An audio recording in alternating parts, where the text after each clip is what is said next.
warahmatullahi wabarakatuh. Waalaikumsalam warahmatullahi wabarakatuh. Mana nih teman-teman keadaannya? Alhamdulillah. Terima kasih ya sudah datang ke sini. Teman-teman ada yang tahu nggak tujuan teman-teman datang ke sini ngapain? Bimbingan kelompok. Hah? Kamu tahu apa sih bimbingan kelompok?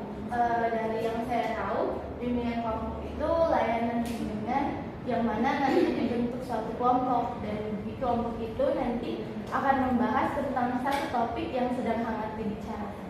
Nah, benar tadi kata teman ini.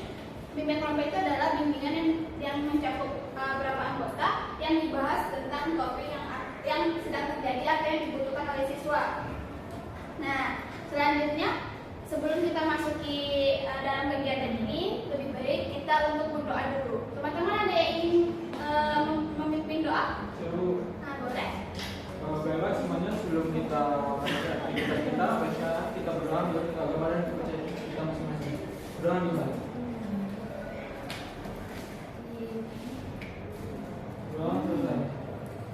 Nah, karena berdoa berakhir, berarti kita selanjutnya memperkenalkan diri dulu. Boleh saya perkenalkan diri dulu? Saya Yana Eliza. Di sini saya sebagai pemimpin kelompok dalam kegiatan ini, dan saya pengen kalian untuk memperkenalkan diri kalian. Boleh mau dimulai dari siapa? Boleh. Saya Uga Muhammad Aisyah. Panggilannya? Uga. Saya Nurul Sari, panggilannya Nila. Selanjutnya? Saya Teguh Saputra, biasa dipanggil. Saya Mona, biasa dipanggil Mona. Saya Nurwahida Mardiana, biasa dipanggil Ida. Saya Yolanda, biasa dipanggil Yolan. Saya Renato, biasa dipanggil. Saya Suatu Diasana, biasa dipanggil Dwi. Nah, karena sudah memperkenalkan diri masing-masing, berarti teman-teman sudah saling mengenal ya? Iya. Oke. Berarti untuk tahun lebih keempat lagi, saya ingin memberikan kalian ice briefing, yang dimana ice briefing itu menyebutkan nama dan warna dari teman-teman. Nih misalnya nih, tadi dari Dwi. Dwi sebutkan namanya, terus warna apa Dwi? Kuning. Nah, misalnya Dwi kuning, lanjut selanjutnya Randi. Misalnya nanti tadi sebutkan Dwi terlebih dahulu, baru sebutkan warna Randi. Nah, ngerti teman-teman? Ngerti. Boleh dimulai dari siapa dulu? Saya. Boleh dari Dwi. Saya Dwi, warna kuning. Dwi kuning, Randi biru. Randi biru, Yolan hijau. Yolan hijau, Ida hitam. Ida hitam, Mona pink. Warna pink, Putra biru. Putra biru, Nilam biru. Nilam biru, Uga biru. Uga biru, Dwi kuning. Nah, bagaimana teman-teman mau lanjut ke tahap selanjutnya? Oke, di sini Ibu ada suatu permainan di mana teman-teman boleh deskripsikan suatu kata yang Ibu sebutkan. Kata tersebut yaitu domba.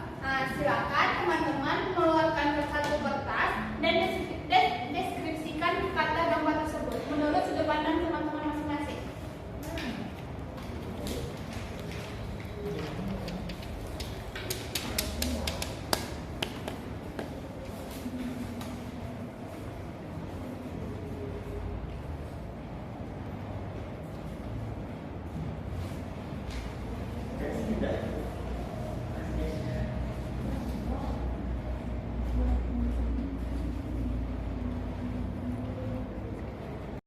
Nah, apakah teman-teman sudah selesai untuk deskripsikan domba tersebut? Oke, boleh Ibu minta teman-teman untuk maju ke depan satu-satu menceritakan tentang domba. Dimulai dari siapa dulu nih? Boleh dari juga.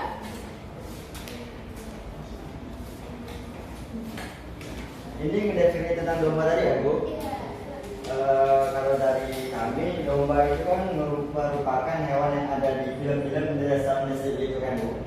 Domba juga hewan yang berkaki 4, dan film tersebut kan merupakan film yang banyak disenangi oleh anak-anak. Misalnya di sini kan teman-teman ada yang pernah nonton The Sound Ship?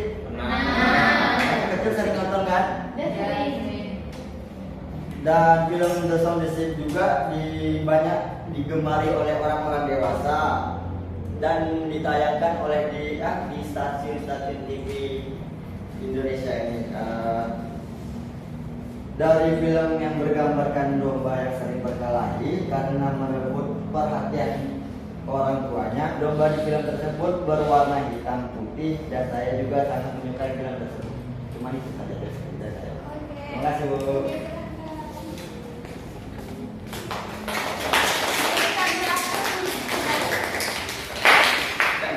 Selanjutnya siapa mau? Saya. Oke, silakan. Baiklah, di sini saya akan mendeskripsikan domba. Nah, domba yaitu seekor hewan yang berkaki 4. Nah, dengan bulunya yang tebal, nah banyak juga dimanfaatkan mulai dari rambut, daging, serta susunya. Domba memiliki daya ingat yang cukup baik, kurang lebih sama dengan manusia seperti kita. Nah, hal unik yang dimiliki dari domba yaitu kemampuannya hidup mandiri. Bahkan seekor domba mampu menyembuhkan dirinya sendiri jika ia sakit. Nah, baik. Boleh kita angkat dulu? Selanjutnya ada lagi? Ya. Nah, ini siapa dulu nih? Silakan. Baik, jadi saya akan mendeskripsikan terkait domba yang kita bilang tadi. Menurut saya, domba merupakan hewan mamalia yang hidup di darat. Domba memiliki 4 kaki dan biasanya warna domba itu ada yang putih, ada yang hitam, dan ada yang hitam putih. Dan juga domba memiliki bulu yang tebal. Nah, domba memiliki berbagai manfaat untuk manusia. Contohnya dagingnya bisa kita jadikan makanan seperti sate, gulai, rendang, kari, dan lain-lain. Adapun bulunya itu bisa dijadikan jaket. Mungkin cara itu. Oke, boleh. Kita angkat dulu tidak? Selanjutnya siapa lagi nih? Iya. Oke, silakan.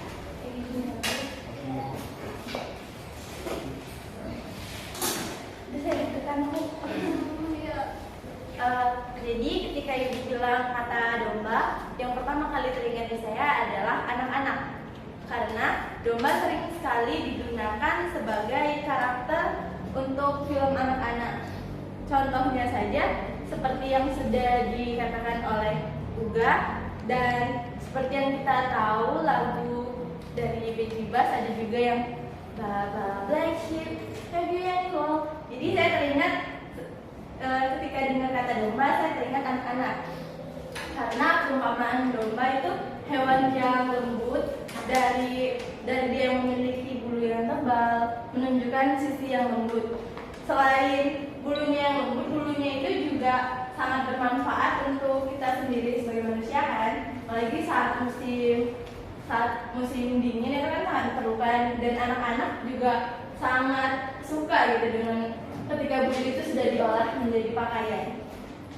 Itu saja, Bu. Terima kasih. Kita langsung ke kita.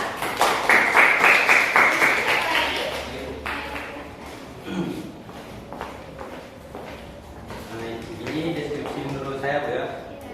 Kalian tahu nggak sih domba itu masih satu keluarga dengan kambing? Namun Nggak tahu. baru tahu ya. Namun domba ini memiliki bulu yang lebat gitu kan, rambut yang lebat. Kalau rambut domba ini diurus gitu kan, kayak dijaga kebersihannya oleh pemiliknya, dia rambutnya akan bagus gitu, nggak bergumpal gitu. Terus rambut domba juga ini sering dimanfaatkan untuk membuat wol. Mungkin segitu aja. Selanjutnya siapa lagi?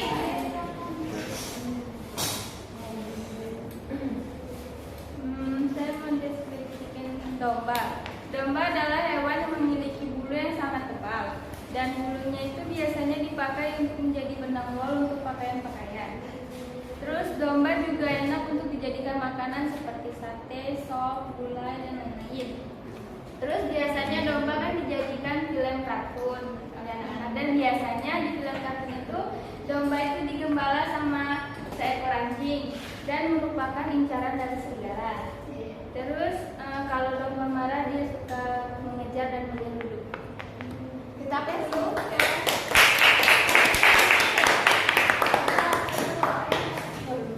Let us first.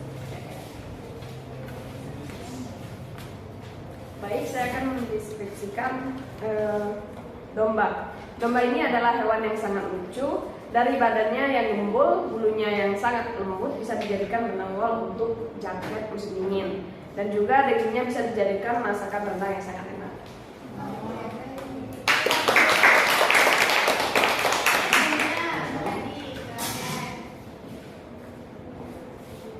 Baik, ngomong soal domba, ada dua hal yang terbersih di pikiran saya tadi, yaitu yang pertama, domba itu sering saya temui itu memiliki bau yang kurang sedap. Lalu yang kedua itu kita sering dengar tentang istilah adu domba. Nah ternyata di Garut itu benar-benar ada yang adu domba beneran. Jadi dua domba jadi gitu sebagai wisata budaya di sana. Dari saya.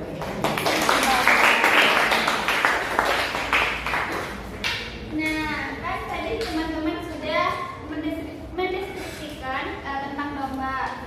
Tujuan ibu buat teman-teman dalam permainan ini adalah teman-teman itu agar bisa percaya diri maju ke depan dalam mengungkapkan suatu pandangan teman-teman. Nah, tujuan dari bimbingan ini juga yaitu biar teman-teman tuh lebih paham, lebih bisa menganalisis tentang diri teman-teman sendiri. Biar teman-teman itu percaya diri. Nah, topik yang kita bahas hari ini yaitu tentang percaya diri. Teman-teman ada yang tahu tentang apa itu percaya diri? Nah, boleh dari ini dulu. Percaya diri itu nggak minder. Terminder. Ada lagi? Berani ngomong depan orang. Nah, ada lagi? Nah, Pede-pede aja sih Bu. Kayak misalnya kalau mau ngomong depan orang, mau ngakui. Percaya diri itu percaya dengan diri sendiri bahwa dia sendiri itu bisa gitu. ada lagi? Saya. Boleh dari Dia mampu mengendalikan dirinya dan dapat mengungkapkan pendapat serta gagasannya. nih, ayo mana percaya diri apa? Berani berpendapat. Berani berpendapat. Ayo mana percaya diri apa? Percaya diri itu bisa tanpa gugup di depan orang banyak. Dari ungkapan teman-teman semua itu percaya diri itu benar. Percaya itu merupakan di mana teman-teman itu tidak gugup dalam melakukan sesuatu di depan atau di halayak ramai. Nah, teman-teman ada yang tahu nggak penyebab orang tidak percaya diri itu apa? Ada yang bisa? Nah, ya. Karena mungkin trauma masa kecil pernah ditertawakan, jadinya gugup. Oh, jadi menurut Dwi penyebab dari percaya diri itu karena trauma. Selanjutnya, nah ini satu nih. Nah, ayo jalan. Biasanya karena dia takut salah. Oh, menurut Yolan, percaya diri itu penyebabnya karena takut salah. Selanjutnya, ayo bang. Takut diejek Bu. Oh, penyebabnya karena takut diejek. Selanjutnya, Ceru. Karena sering dicemooh. Menurut Ida karena sering dicemooh percaya diri. Faktor penyebab percaya diri. Faktor karena kenapa orang tidak percaya diri. Selanjutnya, Saya setuju sama pendapat teman-teman. Menurut saya, seseorang bisa tidak percaya diri itu pertama dia tidak percaya pada kemampuan dia sendiri, dan kedua mungkin saja dia pernah mencoba namun melakukan sedikit kesalahan dan ditertawakan. jadi menurut Gilang, faktor kenapa orang itu tidak percaya diri itu karena dia tuh sering tidak pernah mencoba dan tidak percaya dengan kemampuan dirinya sendiri, dan karena sering diejek. Iya. Selanjutnya, Ya Bu, ada mungkin orang tidak percaya diri itu karena kurangnya bersosialisasi. Jadi menurut Fadi, orang yang tidak percaya diri itu karena kurangnya bersosialisasi. Aku mau berikut. Oh, takut mau berlibat. Berarti menurut Mona, orang tidak percaya diri itu karena takut berlibat. Nah, dari ungkapan teman-teman tadi, benar adanya itu karena faktor penyebab dari orang tidak percaya diri itu banyak. Bisa dari dia tidak percaya dengan kemampuannya, dia tidak percaya atas keahlian yang dia miliki, atau karena faktor lingkungannya, atau faktor dari rumah juga bisa. Banyak faktor orang tidak percaya diri tersebut. Nah, hambatan apa yang kita dapat kalau kita tidak percaya diri? Teman-teman ada yang tahu?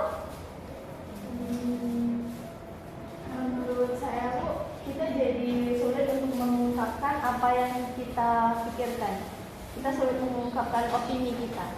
Jadi menurut Mila, dampak kita tidak percaya diri itu karena kita sulit untuk mengungkapkan opini yang ada di pikiran kita. Ya, kita jadi sulit. Selanjutnya, Dampaknya susah bersosialisasi. Ya, misalnya kita lagi di halte atau di mana lagi nunggu bus, nunggu Grab atau nunggu Matic, mungkin ada bapak-bapak atau teman sebaya yang di sebelah, kan sembari kita nunggu kan bisa ngobrol tuh, apa bisa juga untuk nambah kawan bagaimana, dan kita tidak percaya diri, jadi kan kita diam sama-sama diam, jadi itu aja sih. berarti menurut juga apa penyebab dampak dari orang tidak percaya diri itu kurangnya bersosialisasi. Ya. Mulai dari dia di lingkungan sekitarnya ya. Ya. Selanjutnya, ayah tidak. Karena dia kalau misalnya dia tidak percaya diri itu nanti kedepannya dia mudah disepelekan. Kalau menurut Ida, karena tidak percaya diri itu seseorang jadinya mudah disepelekan. Menurut saya ini jadi kurang atau susah untuk beradaptasi di lingkungan baru. Berarti menurut Bang Putra, Ya. jadi orang itu susah bersosialisasi. Di lingkungan yang baru karena sulit untuk bersosialisasi. Itu sama-sama. Selanjutnya, Ya, Bu. Mungkin dampaknya jika dia bertemu dengan orang yang baru itu kan mungkin dia akan gugup. Misalnya saat ada orang yang tidak dikenal menanyakan jalan gitu kan, nah dia tuh kayak ngomongnya ribet gitu, malah jadi bingung namanya. jadi itu menurut Randi itu jadi orang itu belibet, jadi susah untuk Nah, mengungkapkan. mengungkapkan. Ada lagi? Mungkin kalau tidak percaya diri dalam sebuah presentasi, mungkin presentasinya tidak lancar. Menurut Roland itu presentasinya tidak lancar. Oke, di sini teman-teman ada pernah nggak merasa tidak percaya diri? Sering Bu. Sering. Nah, boleh dilihat dari faktor apa itu? Mungkin karena pertama karena pelanggaran, kedua ya takut salah itu tadi, karena pernah ditertawakan, pernah salah dan ditertawakan. Berarti menurut Dilan tuh Dilan pernah punya pengalaman kalau Dilan tuh takut ditertawakan karena tidak percaya diri. Teman di sini ada yang pernah berpengalaman tidak percaya diri? Saya Bu, saya pernah tidak percaya diri untuk maju ke depan mengutarakan opini saya karena saya takut salah. Saya takut nanti gimana kalau di depan saya salah sebut dan saya ngomongnya belibet terus diketawain sama teman-teman. Jadi saya tidak percaya diri dan saya mengurungkannya untuk maju karena tidak percaya diri. Ada lagi yang pernah mengalami? Saya pengalaman kalau kayak gitu karena ngomong kami cepat, jadi takut belibet Bu kalau lagi ngobrol, mungkin lagi presentasi atau mengutarakan pendapat kayak gitu. Jadi takut salah gitu. Ada lagi teman-teman yang pernah pengalaman tidak percaya diri? Saya pernah tidak percaya diri untuk membayar apa yang saya beli, jadi saya suruh orang tua saya, jadi saya kena marah. Itu ya. Ada lagi? So, awal-awal masuknya tuh ke presentasi, saya kurang percaya diri waktu mau presentasi karena belum kebiasaan. Oke, karena teman-teman sudah mengungkapkan pengalamannya, rata-rata teman-teman pernah mengalami tidak percaya diri. Nah, bagaimana cara teman-teman untuk mengembalikan percaya diri teman-teman? Cara mengatasinya? Boleh? Bisa dilatih pas bercermin itu sambil ngomong halus. Jadi menurut Ida itu latihannya lewat cermin. Oke, selanjutnya Juli, boleh? Bisa tuh pas kita mandi juga bercermin kan, biasanya di kamar mandi ada cermin, nah kita ulang-ulang terus sambil itu mandi, pokoknya pas mandi tuh diulang-ulang terus nanti dia percaya diri. Kalau kami Bu coba aja terus, coba aja. Ayo Mona. Dengan melatih diri untuk berbicara depan dan juga seperti refleksi itu di depan cermin. Selanjutnya Saya saya karena saya punya pengalaman itu tadi Bu, saya bisa percaya diri karena saya pernah membaca di salah satu quotes di Instagram yang fake it to make it. Jadi kita itu berpura-pura saja kita sebagai penyiar radio, kita sebagai seseorang yang sedang menjalankan podcast. Jadi di kala sendiri pun kita berusaha untuk berbicara ketika berbicara seakan-akan ada lawan bicara di depan kita.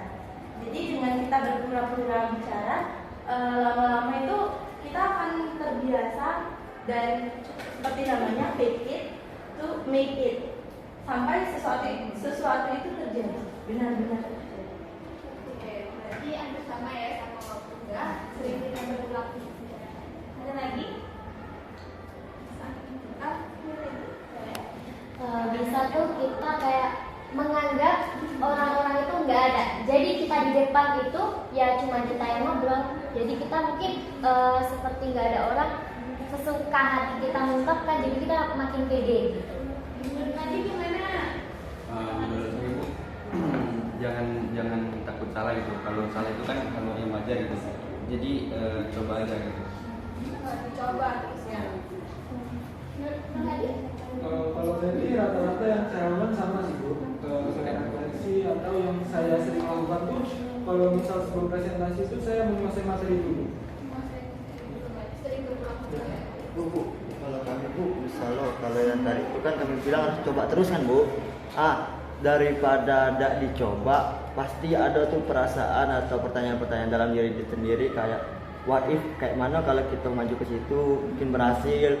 Makanya dorong terus diri biar coba sampai bisa. Coba. Menurut saya lakukannya dengan banyak berbicara dengan orang. Jadi banyak bersosialisasi. Kalau juga bersosialisasi ya. Nah, dari pendapat saya yang Ibu tangkap, dari pendapat teman-teman, faktor dari percaya diri ini bisa karena teman-teman takut ditertawakan, teman-teman takut belibet, teman-teman takut salah. Karena dengan begitu teman-teman bakal pasti dibully. Iya Bu. Nah, setelah teman-teman tahu apa itu percaya diri, terus faktornya, terus dampaknya dan cara mengatasinya yang telah kita bahas tadi, teman-teman di sini ada yang bisa menyimpulkan dari kegiatan ini? Boleh dari saudara Ida? Jadi kesimpulan saya percaya diri itu merupakan suatu hal keberanian dari dalam diri seorang, dan juga faktornya itu bisa dari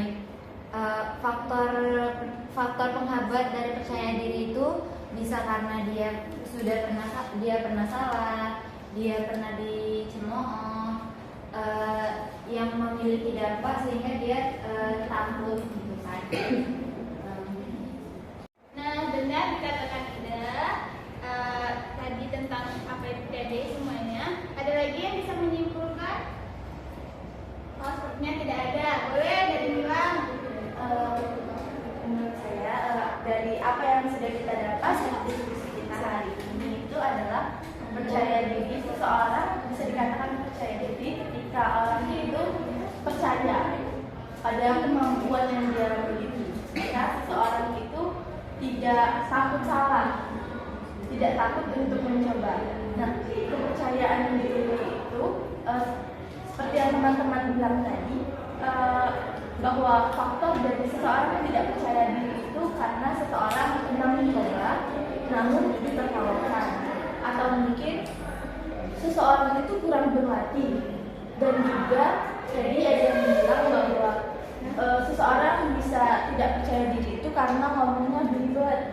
Nah, setelah dari faktor itu, apa sih yang akan kita rasakan atau kita alami jika kita tidak percaya diri? Yang pertama tentu saja kita jadi sulit untuk beradaptasi dengan lingkungan sekitar, lingkungan baru. Kita jadi kita jadi sulit untuk masuk ke lingkungan baru. Kita sulit mengungkapkan pendapat dan opini kita. Setelah kita mengungkapkan opini kita tadi, dapat saya simpulkan bahwa masih tidak percaya diri itu adalah dengan berlatih di depan cermin. Dan yang kedua dengan terus mengulang dan melakukan yang tadi yang itu fake it to make it itu tadi. Menurut saya itu. Oke, terima kasih Nilam. Terima kasih Nilam telah membuka pendampingnya dan itu bagus. Boleh kita hapus dulu tuh.